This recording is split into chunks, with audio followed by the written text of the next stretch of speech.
राधे राधे, हरे कृष्णा।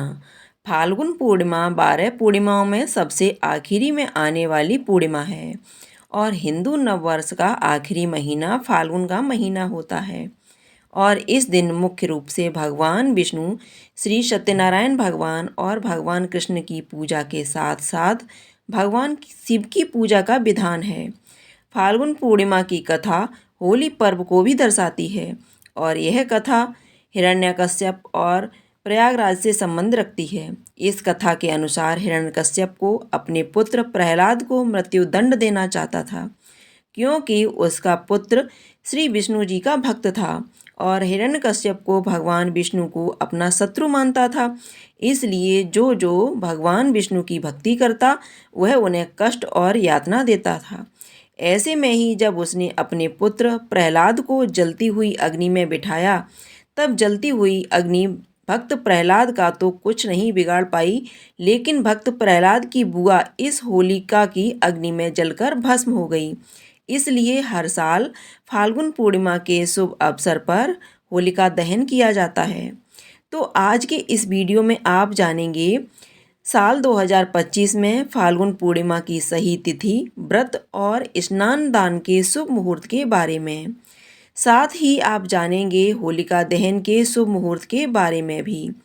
इस बार फाल्गुन पूर्णिमा की तिथि प्रारंभ होगी 13 मार्च दिन गुरुवार को सुबह 10:36 से और पुण्यतिथि की समाप्ति होगी, पूर्णिमा तिथि की समाप्ति होगी 14 मार्च शुक्रवार को दोपहर 12:30 पर।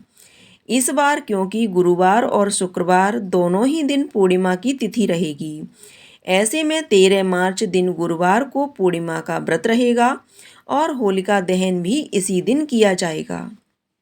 श्री सत्यनारायण भगवान का इस दिन व्रत रखकर दोपहर के समय कथा का पाठ या श्रवण किया जाएगा। पूर्णिमा का स्नान दान किया जाता है। तो 14 मार्च शुक्रवार को स्नान दान की पूर्णिमा रहेगी। इसी दिन रंग खेला जाएगा और साल का पहला चंद्र ग्रहण भी इसी दिन लगने वाला है। फाल्गुन पूर्णिमा के व्रत वाले दिन रहने वाले मुहूर्तों के बारे में। इस दिन सूर्योदय होगा सुबह 6:41 पर और सूर्यास्त होगा शाम 6:31 पर। ब्रह्म मुहूर्त का समय रहेगा सुबह 5:04 से 5:52 तक।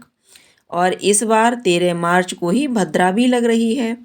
भद्रा बहुत ही अशुभ समय माना जाता है और भद्रा सुबह 10:35 से रात 11:26 तक रहेगी। भद्रा का वास पृथ्वी लोक, पाताल लोक और स्वर्गलोक में होता है।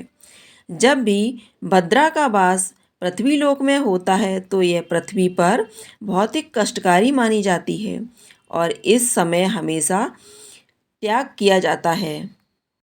इस समय आप पूजा पाठ तो कर सकते हैं, लेकिन नॉर्मल पूजा पाठ कर सकते हैं। लेकिन कोई मुख्य पूजा करनी हो या कोई शुभ काम, नया काम करना हो, बिजनेस से जुड़ा हुआ हो या किसी भी प्रकार का आपको नया काम शुभारंभ करना हो, तो भद्राकाल में नहीं करना चाहिए, क्योंकि इसी दिन होलिका दहन भी होगा। ऐसे में भद्राकाल की समाप्ति के बाद ही होलिका की पूजा और होलिका दहन किया जाएगा। राहु काल को भी अशुभ समय माना जाता है। राहु काल इस दिन दोपहर 1:30 से 3 बजे तक रहेगा। 13 मार्च गुरुवार को पूजा के शुभ मुहूर्त इस प्रकार रहेंगे, जिसमें प्रातःकाल पूजा का मुहूर्त सुबह 5:21 से 6:33 तक रहेगा। सायंकाल पूजा का मुहूर्त रहेगा शाम 6:28 से 7:41 तक। गोधूली मुहूर्त समय रहेगा शाम 6:26 से 6:50 तक और चंद्रोदय होगा शाम 5:54 पर। चंद्र देवता को इस समय के बाद आप कभी भी अर्घ दे सकते हैं।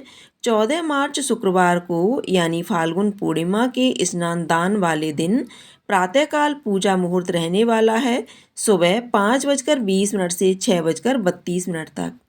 अभिजीत मुहूर्त रहेगा दोपहर 12 से 12:59 तक और राहु काल सुबह 10:30 से दोपहर 12 बजे तक रहेगा। और इस बार होलिका दहन का मुहूर्त रहने वाला है 13 मार्च दिन गुरुवार को रात 11:26 से 12:30 तक। पूर्णिमा तिथि पर विधि विधान से भगवान का पूजन करके यदि संभव हो तो उपवास रखना चाहिए। दिन भर उपवास रखकर एक बार चंद्र देवता की पूजा करके चंद्र देवता को अर्घ देकर और फिर माँ लक्ष्मी जी और चंद्र देवता को खीर का भोग लगाकर स्वयं प्रसाद पा सकते हैं। पूर्णिमा तिथि पर आपको अंधेरी सुनसान जगह पर दीपदान करना चाहिए। जितने भी पवित्र धार्मिक पौधे वृक्ष हमारे धर्म में बताए गए हैं उनके नीचे जहाँ तक हो सके जितने अधिक हो सके दीपदान करना चाहिए। और पूर्णिमा पर पीपल के वृक्ष के नीचे दीपदान करके कोई भी फल या मिठाई अर्पित करने से पितरों की भी कृपा प्राप्त होती है।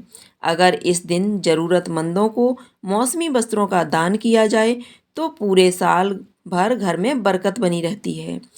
और क्योंकि फाल्गुन पूर्णिमा के दिन होलिका दहन किया जाता है और होलिका दहन की जो राख होती है वह बहुत ही शुभ मानी जाती है। घर की निगेटिविटी को दूर करने के लिए होलिका दहन की राख को अपने घर पर लाना चाहिए। और अगर परिवार में कोई बहुत ज़्यादा बीमार रहते हों तो आप होलिका दहन की राख से उसके माथे पर तिलक इस दिन ज़रूर लगाएं। ऐसा करने से भी हर तरह की परेशानियों से, नकारात्मक सोचों से और बीमारियों से भी बहुत हद तक राहत मिलती है।